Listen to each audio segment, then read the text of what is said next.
Yeah, and I'm now dying thinking that when is the next time? I had a ticket to go and see him for Guru Purnima in Germany. I lost my ticket, and I'm just thinking, oh, hopefully they can leave it open so that I can come and see him again. Because that too few seconds of putting my eyes on his eyes is precious, very, very precious, very precious.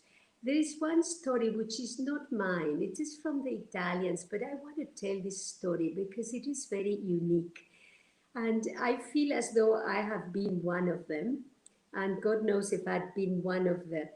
We took him to the catacombs. You know, the catacombs are the places No. where the Christians hid when Christ was alive, and Gurudev said Vyasa had taken body in Jesus. When Christ was alive, the people went crazy like we are now for him. And the Romans said, either you renounce to your master, or you will be killed to the lions, or you would be sent to the fire, or whatever. So the Christians said, no, we will not renounce. And we went in hiding, like in Vietnam, you know, this, underground cities that I went to also, hiding from the war bombs and everything. So they went hiding, and many lived there. They gave birth in the catacombs, and they died in the catacombs. Many of them out of hunger and no water, and lived in the catacombs for many, many months, even years. So many souls, died because of they love to the master. So we took him. It's now a place that you visit, like people visit the concentration camps in Poland or Russia. We took him, and I was not there, but I said we took him because I feel so much I was there.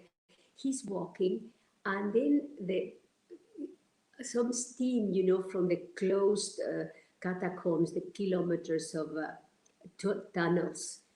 And then he said, let's go back, take me to the ocean. And then, they drive him to the beach of Ostia, which is 60 kilometers away from Rome in Italy. And he went alone into the ocean. Leave me alone. He took his phone and, with his clothes, went into the ocean. And he stood there for maybe 20 minutes, not playing, not nothing, just in the water. And then he came out and said, now they are free. They've waited for me almost 2,000 years. Now they're free. So, these souls who died there, they're sticking to their master, to Jesus, and they were waiting to be freed. And when he went into the water, he freed them. Very beautiful, very nice for us Christians. It is so beautiful. To me, he is Wow. Ashtavakra. He's Ashtavakra, he's Buddha, he's Christ, he's, whether you say which rishi, doesn't matter. To me, he embodies the rishis of the Indian tradition, of the Christian tradition, of the Buddhist, whether the Jain also. He's now embodying the divine himself. So You feel there is a universal connection to Gurudev. it is not a feeling, it is a fact. We're all connected. You are connected to me too. This is only one cell, divine is one cell, and that cell manifests in many forms. So in case it manifested as a woman sitting in Latin America, in your case, a beautiful young man sitting in India, in a tree, whatever, and my little dog, I have this little dog, whatever it is the divine. So the connection is there. Connection is not that we're all coming from one cell. The body is the same. One cell became eyes, one cell became liver, one cell became intestine. So the divine manifested in many forms and seen a higher degree. Like everything is vibrations. We have one vibration. You also have a vibration. There are certain people, I go into the elevator and I feel shrinking. I don't want to get close to this person. A different vibration that is invading my vibration. I come to Gurudev, and even just stepping in the ashram, the vibration I feel is stepping inside the ashram, stepping in his kutir, is like high voltage, stepping in his kutir. Questions go, doubts go, everything goes. World Cultural Meeting, the UN has every 1 or 2 years a meeting where they take the representatives of each tradition, like Incas and Mayas, and they would be the witches or the Aborigines from Australia and New Zealand, the guys that go, I forget their names in New Zealand. Yeah, you know which ones I mean. The ones that dance and go, like this. So they bring all these old fathers of the old traditions, and the old men from Peru. One was 90 and the other one was 79, very wrinkled, smoking pipe. And they met him in the meeting in the convention, but not, not much more. And the meeting in the UN was getting over. And then they said to the men, we're leaving tomorrow. And this old man said, please, please, take us to the man of light. We want to see him again. Before they didn't even know English or Spanish, they spoke Inca language. Before we die, we want to see him again. So we took these men to see him, and they cried. They were so happy, so happy. This is all Incas. It's the Inca tradition. It has its origin in the Vedic times. The Vedas were here in Latin America uh, thousands of years ago. So these are the descendants of the old Vedas. And the same thing happened in Cordoba, Seville, south from Spain. There was a world convention, like the one in Dubai happening or was supposed to happen, the world meeting. So Gurudev said, no, this is a very important meeting, so devotees should not come running behind him barefoot and making a scandal like this. And so we're standing. I was allowed because I was born in Spain, so my high heels and being looking very ladylike, standing in the hotel with Gurudev, checking in. And he said that we all have to be very proper because this is politicians and people from all over the world. And then the door opens, and the head lama from Southeast Asia, I forget his name, but the head lama, like the Dalai Lama from Southeast Asia, comes in with 30, 40 nuns or 20 nuns dressed in gray.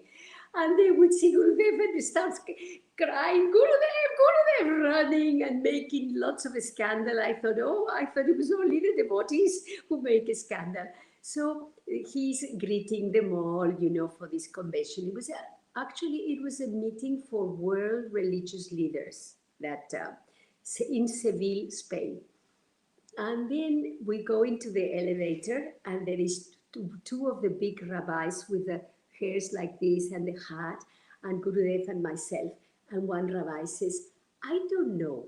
We always fight in these meetings, but in this occasion, we've never fought. In this meeting, we all feel very relaxed and feel very happy with each other. There's 80 world leaders. And Gurudev is standing in the elevator next to me. I look at him like thinking, Gurudev, shall we say why? Everybody is getting along so well. And of course, we didn't say anything, greeted shalom, the rabbis. And in the evening, somebody contacted us from Cordoba. There was a sectarian group, very small, maybe 300-400 people, that lived together in a farm. One of those groups that, you are not allowed to leave when you come in, and I don't know who they were. Anyway, they asked Gurudev to go. And we said, it's only 300 people and we have to go so far away. And he says, no, let's go, let's go. And the leader of that group, this movement, she said when she sees Gurudev coming in, I've waited 45, 50 years for this moment. Thank you for coming. Now my life, is over. I waited for you so long. I've contacted all these people to tell them that there is something else. I didn't know what it was, but now I know. So imagine those people in Cordoba, south Spain, the Incas from Peru, the souls in Africa, the Christian souls in Rome. Wherever you go, there is a contact with him. Wherever you go, there is a connection with him. I have been in prisons in Mexico where people have killed 20 people, 30 people. And I have seen these men crying, crying their hearts out when Gurudev is sitting there and talking to them. And it takes time for everyone that needs it in the prison. He doesn't say, let's go only to the politicians and let's go to the high school, to the schools and to the universities. He says, what is my program? Where are you taking me? And then we say, oh, he says, okay, make it busy because we are only here for a short time. So we make 25 appointments because in India, he's there all the time. But when is he coming back to Mexico again? Maybe another 10, 15 years. So, the prisoners crying like babies and thanking him and then saying, I feel free now. Now I don't mind being in prison because my soul is free just from having put their eyes on his eyes. Too beautiful. There was one man, a colonel or a commander from Afghanistan. He had been requested, he requested asylum, political asylum in the embassy. And he had been taken from Afghanistan into the embassy and into Germany. And he came many years ago he'd taken the course in the political asylum, and then they took him to the Badantogas ashram. And this man in Afghanistan, Russia had taken over and it was wartime for so many years. So the man had never seen anybody so smiling and playful and giggling and ha ha ha the way we are next to Gurudev. We are next to Guruji and we're crying or we're giggling and playing like little children, like that. So he thought, what is this? Why are all these people um, uh, crying, and why are all these people giggling so much? So then he suspected that they are taking drugs. So where are the drugs? He didn't see anybody smoking. He didn't see anybody, sniffing cocaine or anything. So he thought the food. Maybe they give the drugs in the food in ashram. Imagine. So he stopped eating. And then one day he was so poor, hungry, the poor man. He went to the kitchen and there was a Panamanian lawyer. She's a very old devotee from Panama. She works with the Panamanian government. The president of Panama at that time, she was in love with Gurudev as well. So she was cooking. She'd taken vacation. She was cooking doing seva in the ashram for 10 or 15 days. And this man said, can I take some fruit? And she said, yes. And she said, don't you like my food? Because he came back every day for fruit. Or are you okay? Are you sick? And then he became friendly with the Panamanian lady and he said that, no, I don't take the food because I suspect that something is given to the people. That's why they are so happy go. And then she laughed. And of course, explained to the commander or whatever. And then probably he saw Gurudev, I don't know, when that Gurudev explained, he'd never seen so many happy people. He'd never seen so many people smiling. He'd never seen these people in bliss the way we are when we are around him. So he thought drugs.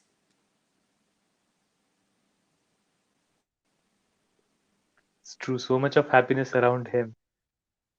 There are so many healing experiences also around him. I heard there is some experience of some of your friend in Mexico who is also a teacher now. That This some is a doctor or this a is a doctor is a teacher, something. present time story.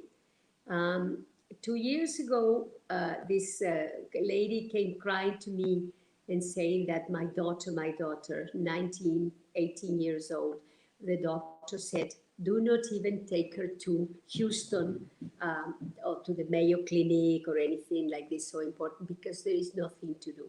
Her sarcoma is so bad.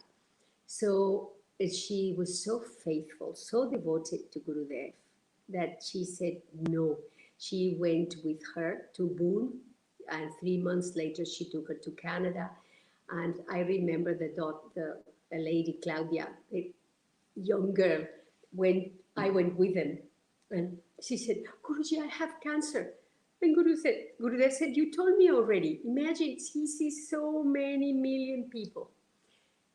3 months later, they went for the checkup. There was no trace of all this. And at that time, a doctor oncologist who is the head of one of the major hospitals here in Argentina, he's also a teacher today, Claudio Lorusso, he was in Canada also. And he said to me, Beatriz, the sarcoma this girl has is very bad, very, very bad, spread all over the body. And so she went back to Mexico with a doctor, and they did the checkup, and there was no trace of any cancer cells in the body. It's been 6 months. And they said, okay, they've done a mistake in the study. Let's do all over again. They do all over again, and there is no trace of any sarcoma. And they do it a third time. And the doctor, the girl now has long hair like me. She's, back in the university, full now devotion. It is the faith of the mother. It was not the girl. The mother prayed to Gurudev, and she had such faith. And it is the faith that cured the faith of the mom that cured the girl. Even the cancer doctor, he's already a breathwater sound teacher, and he's opened up the hospital. And so we are teaching the happiness program. We're doing meditation. The mother is a teacher. The girl is going to become a teacher. And I'm sure the doctor is on his path to become a teacher, because that was so amazing. In only a few months, 6 months, no traces. And if only that one doctor has said it, but I remember this head of hospital who said, Beatriz, this is very bad. She has one of the killers, tumors, and no trace. So this is not only once. Gurudev said the healing is a matter of faith, and it happened. I saw it in Nairobi. Rishiji was present, and Rishiji was crying like a baby. I was crying. There's this lady coming. He said, what is your problem? And it was a public talk. There were 1,000 people there, and she came with crutches. And what is the problem? I had an operation, and something happened on my spinal cord. I cannot walk. And so she was walking on the crutches and just like this. And then he put his hand on the back, and he said, walk, leave the crutches. And she said, no. And he said, yes, leave the crutches. And then she left the crutches and walked. And they were all crying, and she was crying. Everybody was so taken aback. This is the only time I see him. I've heard him many times says, where is the pain? But this lady couldn't walk. She could push her legs with the crutches. And that was the end of the story. 1 week later, I went to the market to buy souvenirs before going back to Argentina. I meet the lady with the crutches. I said, what? You're walking on the crutches again. You cannot walk? And she said, yes, I can walk, but just in case. So different faith, yeah. She had lived in the body, but doubted her own self, the mind. I think we all have to set up here. This is what the Kriya does to you. You also have your healing story, no? About curing your eye in Venezuela. My retina had broken, and I was told I had to be operated on, so I took the plane and go to Venezuela. Even our astrologer in Ashram. He said that you have the sun sitting on the ice, and um, if you're not careful, that's, the ice could be very bad. So I went to Venezuela. By then, the retina had already broken, and but they said the other eye could also go. And went to Venezuela, and I said what to do, and he said, "No, you take the operation." I said, "But they could say the other eye." They said the other eye could also be affected, and he just went, "Wow!" and wow. I see much better from the bad eye today than I saw before.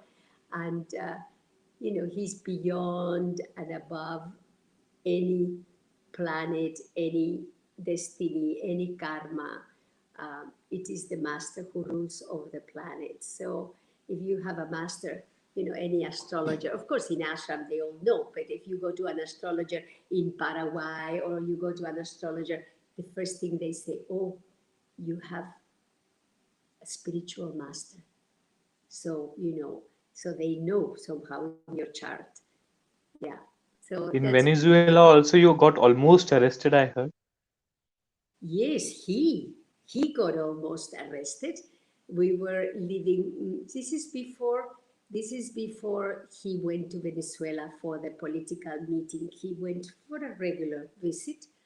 Uh, so we were at the airport, and then this lady police came saying his name. I cannot pronounce his name. They didn't say Ravi Shankar. She said the passport name. And then he said, yes, it is me. So he says, come with me. Very serious police. And everybody's got up. There was 15 of us or something, devotees depart farewell. We're already gone through customs. And he said, no, no, okay, you can come, Beatriz. So both of us go and we start walking, and then we go downstairs and we go into the, drug control. So then they give him this jacket, this bulletproof jacket, dirty. Can you imagine, with his beautiful, dirty, all white, crispy, clean, and this dirty jacket? He doesn't mind. He put his jacket on, and we go on. And then the drug control, we go through the, on the ground, outside of the building, across where the aeroplanes, the buses go in the airport. Finally, I said, oh, Gurudev, it must be the sweets. Because last night we made your luggage and we put all these sweets that were given. And he said, I'll take the sweets to my children in India, to the school children. So we put all the sweets. There was no room for the boxes, and we put in little uh, places the sweets. And they must have thought that so many sweets. This guy, what is he carrying inside?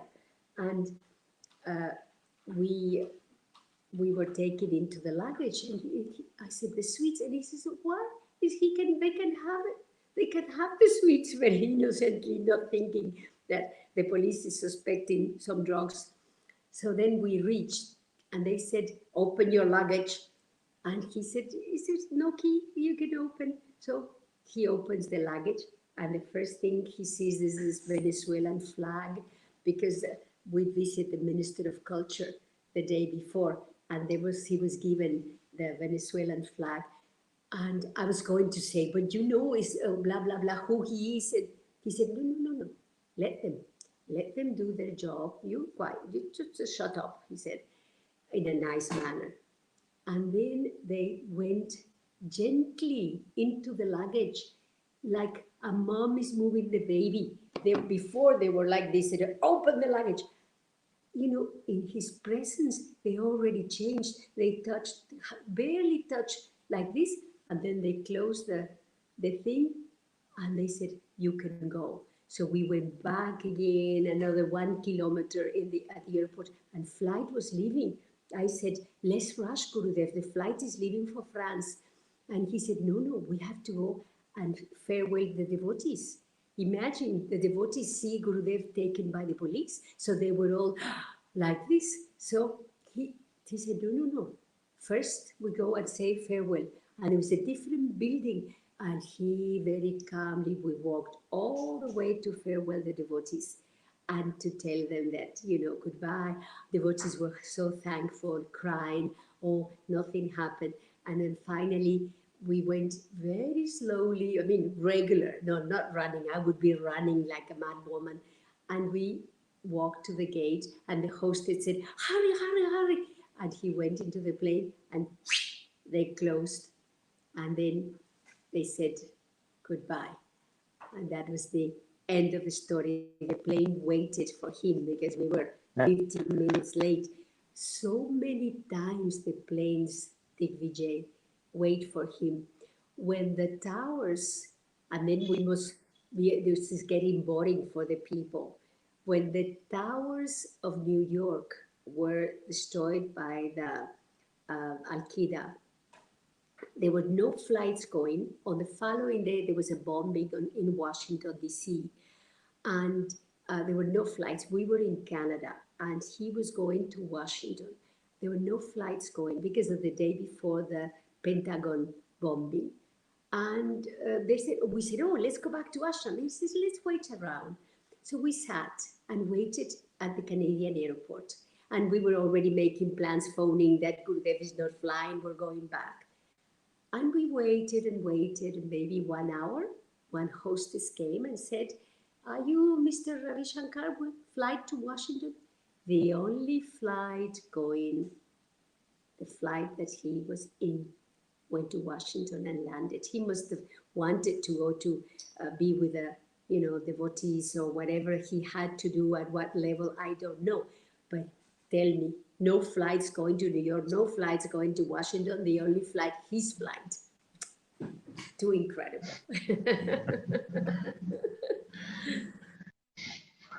You were part of you were there when the mediation was happening with the gorillas in Park, Colombia. Gorillas Park in Colombia. Yes, yes. He had told us in Canada a year before. He says, "You all guys go to Cuba and talk to the guerrilla." Imagine if I tell you now, Digvijay, you now go to Africa and talk to the guerrilla in Africa. This, how can you do? I mean, you don't know where to start from, what to do. So then there was another teacher, and I said to the teacher, I think it's better you go because you're a man, a young man, and this is talking about the guerrilla. So this other guy went, he told us where to meet these guys, who to write to, how to contact them, blah, blah. So he talked to the men, and 6, 7 months later, we went with Banu Didi, three of us teachers with Gurudev to Cuba.